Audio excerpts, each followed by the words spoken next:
Subscribe to our YouTube channel and press the bell icon to get the latest updates.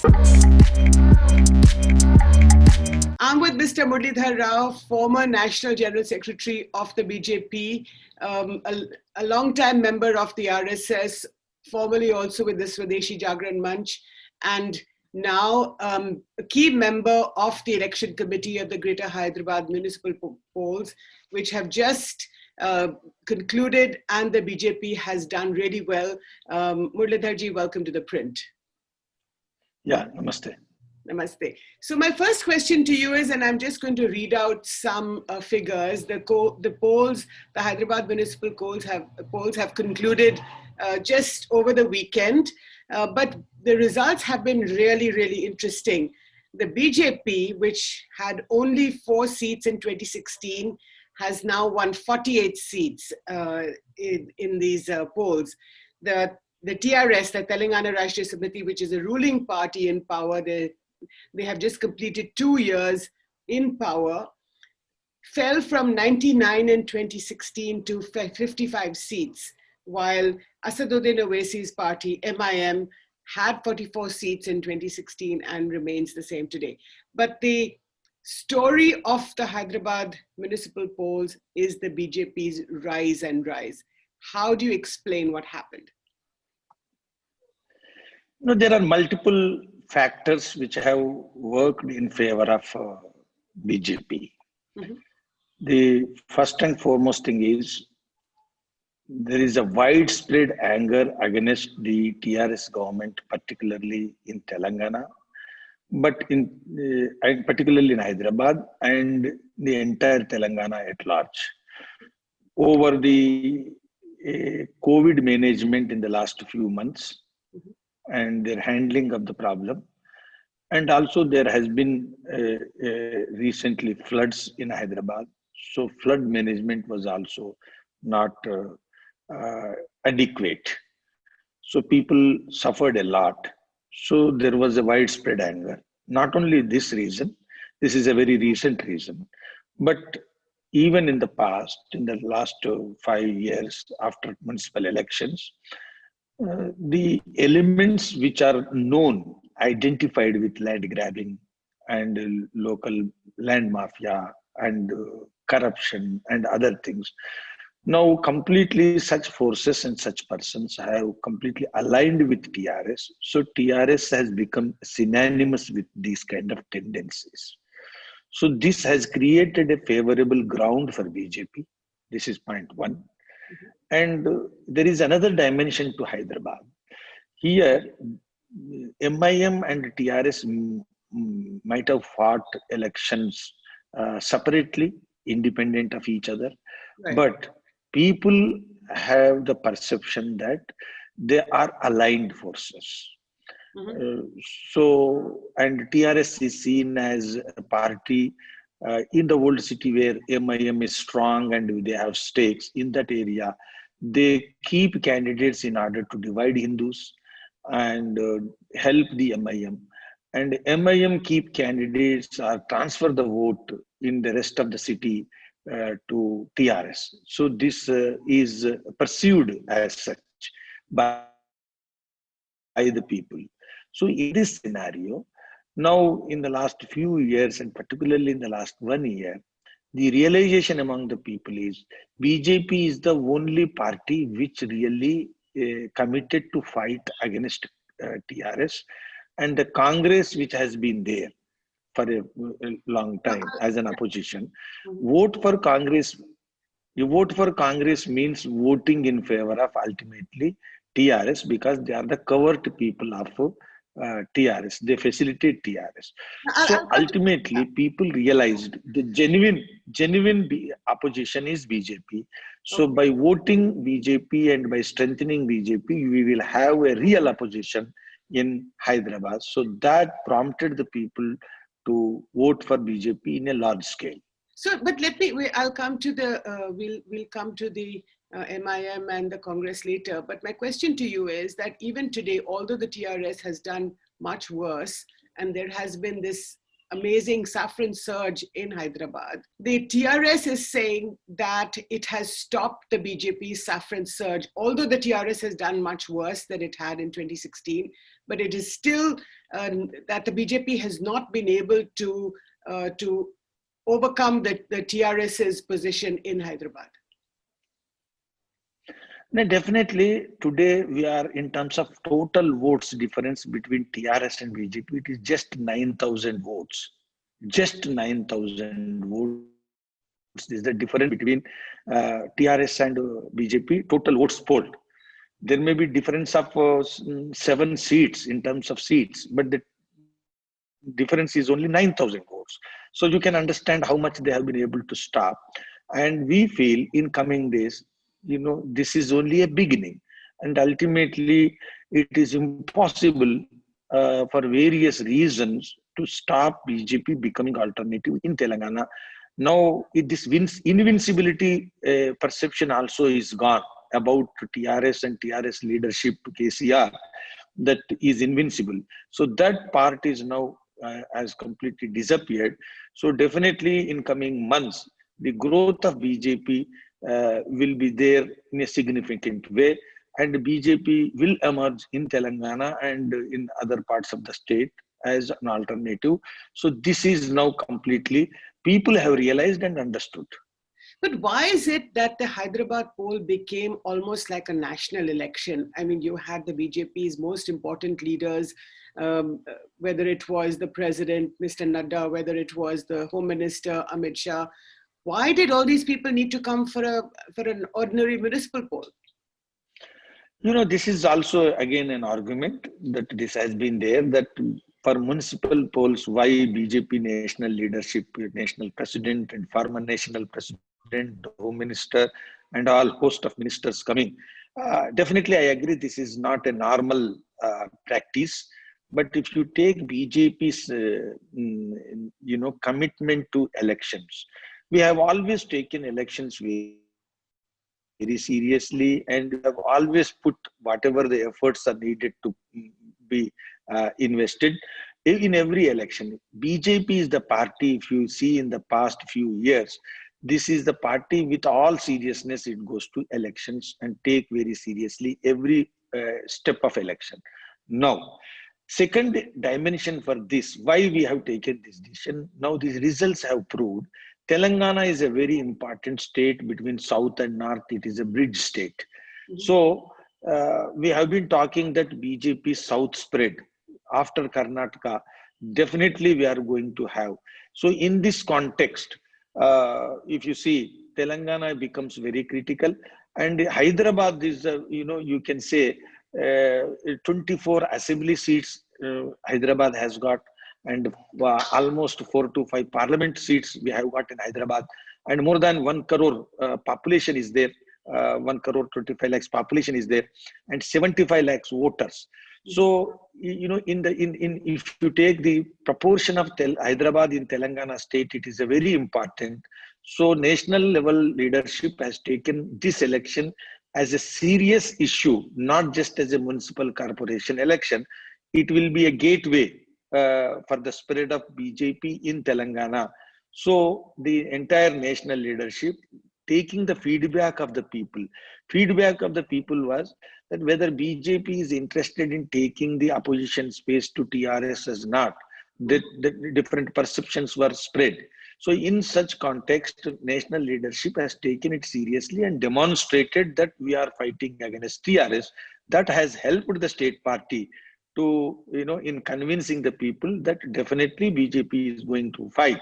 So taken all these factors into consideration, a strategy was evolved, and the strategy has proved to be right. But tell me, Muralidhar ji, the fact is that the BJP also won 6 seats in the Muslim-dominated Charminar area. Now, what is the message from there?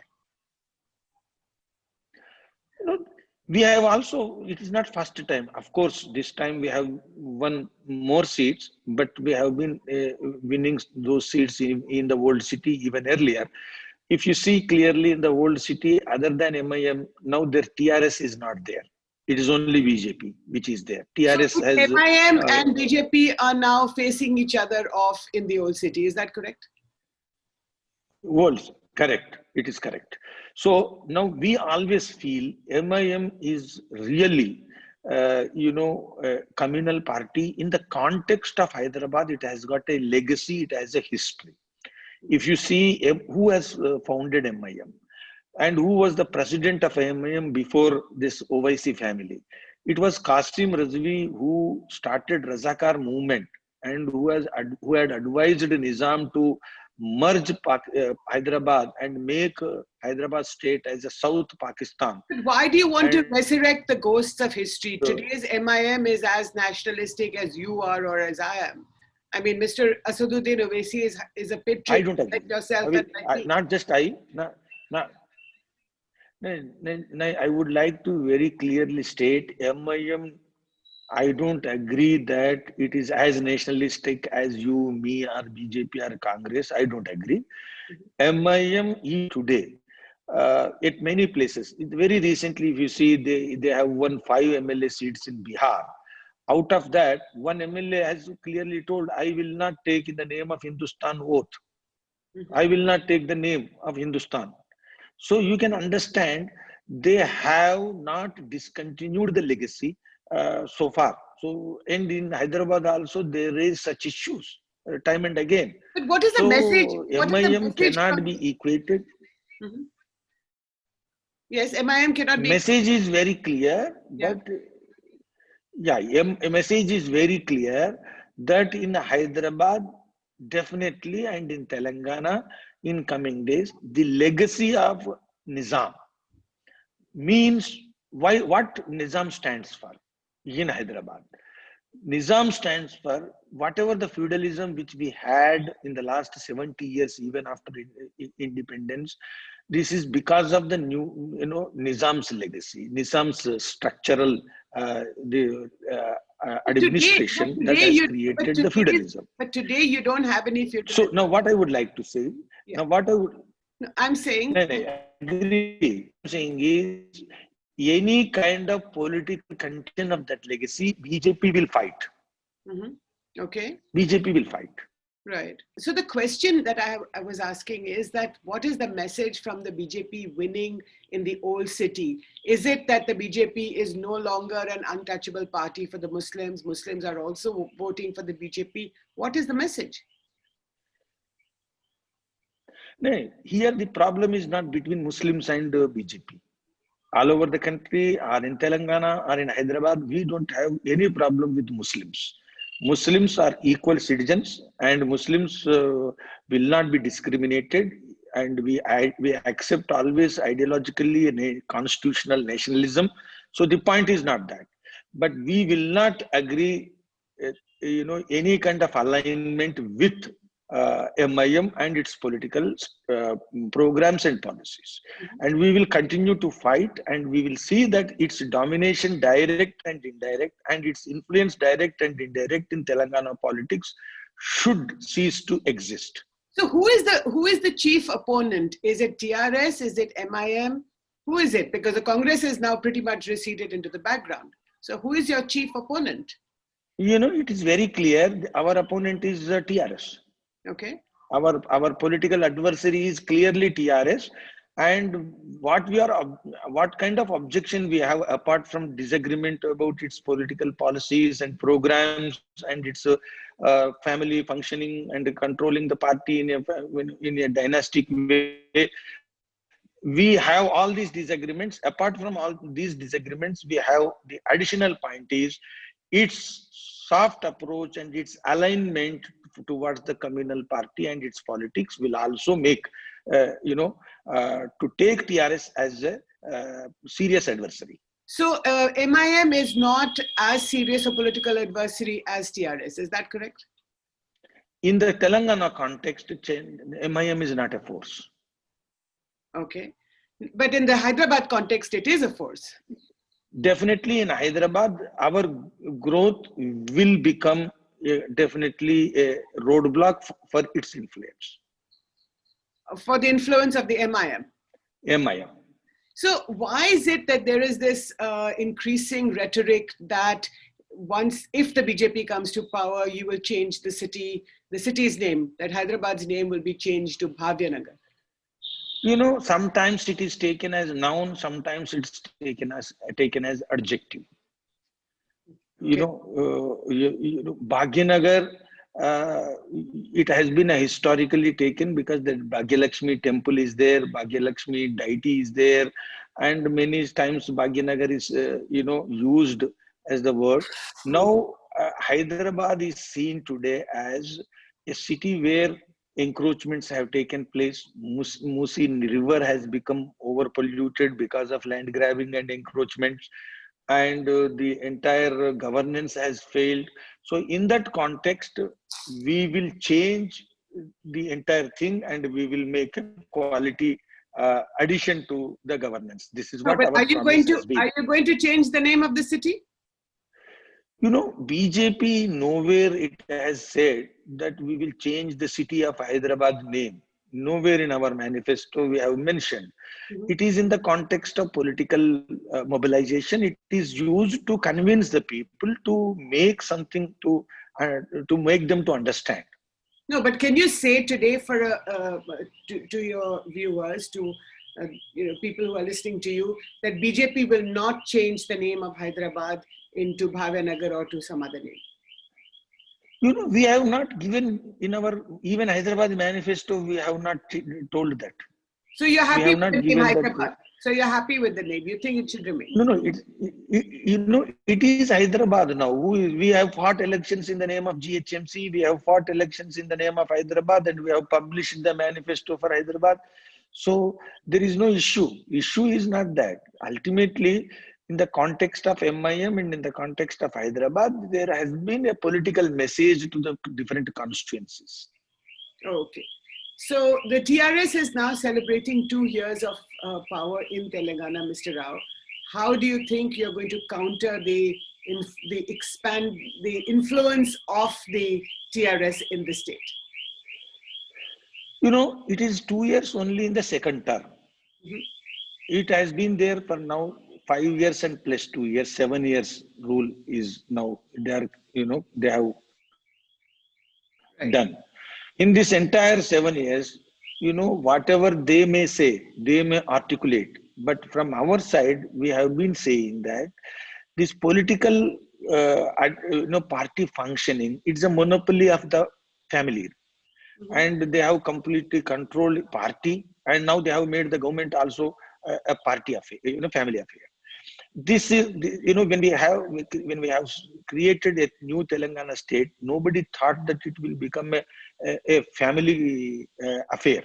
So people are not accepting this family affair side of the political TRS functioning, and BJP is the only political party which can create an alternative culture, and the party which has got internal democracy, and the party which has got a collective.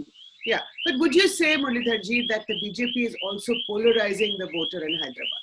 Would you say that? Polarization is because of TRS. It is not because of BJP. We have always... Hindu-Muslim polarization is because of TRS? 100%. It is because of TRS, because TRS has done 2-3 things. One, for example, in our constitution, there is no reservation on the basis of religion. But this party has, now it is in the Supreme Court. This party has, it has introduced reservation on the basis of religion. And they want to have, Muslim-based, religious-based reservation, which BJP will not accept. And second thing, TRS, after formation of Telangana state, normally they promised, but the September 17th, which is the accession day, where Telangana joined India after Operation Polo conducted by Sardar Patel. So that September 17th is a day which is very important for the people. In Maharashtra, they are celebrating. Maharashtra part of Telangana, Hyderabad state, and Karnataka part of Hyderabad state, erstwhile Hyderabad state. They are celebrating over the years.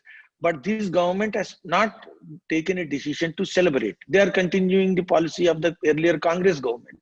This is also taken as an insult to the self-respect of the Telangana people. Okay. So this is a cultivating the vote bank politics and appeasing the MIM, this has created a resentment among the Telangana people, and on this BJP is fighting against the government policy. It is not. We are not, fighting against Muslims of Hyderabad. So last couple of questions, Muralidharji. Telangana, you said that this win is in a sense the entry into the south. After Karnataka, the victory in Hyderabad was very crucial and very important for the BJP. What happens next? How is the BJP taking this into the other southern states, whether it's Andhra Pradesh or Tamil Nadu? No, first in the next 3 years, we will put TRS on coals. We will create political mobilization, exposing the TRS shortcomings very intensively and very aggressively, so that whatever the aspirations are there and whatever the feelings are there among the people, that there should be an alternative to TRS. So BJP should firmly become a party and getting established as an alternative. This is the important goal.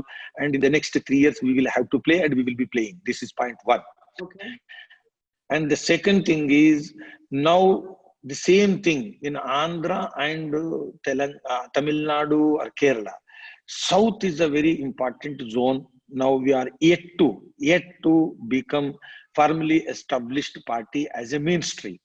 So in Tamil Nadu also, now we are going to have assembly elections, very crucial time.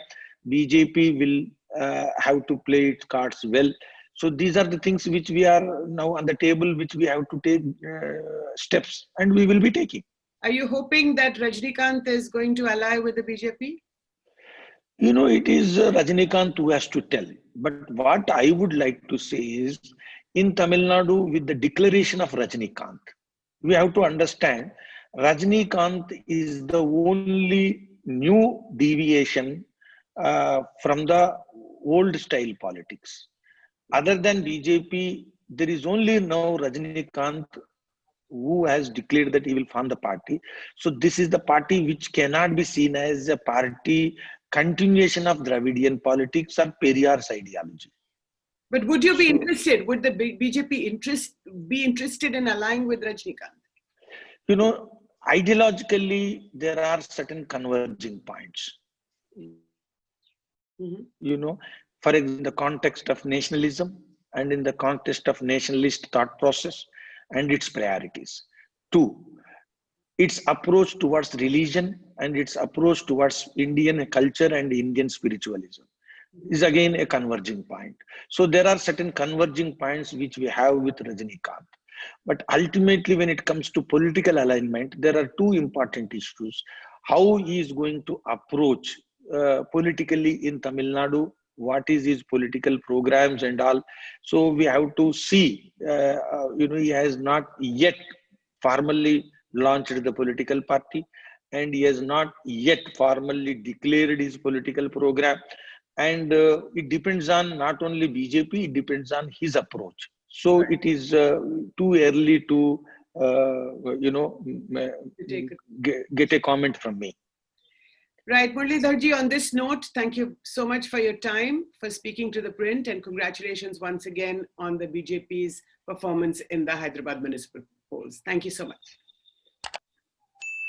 Thank you.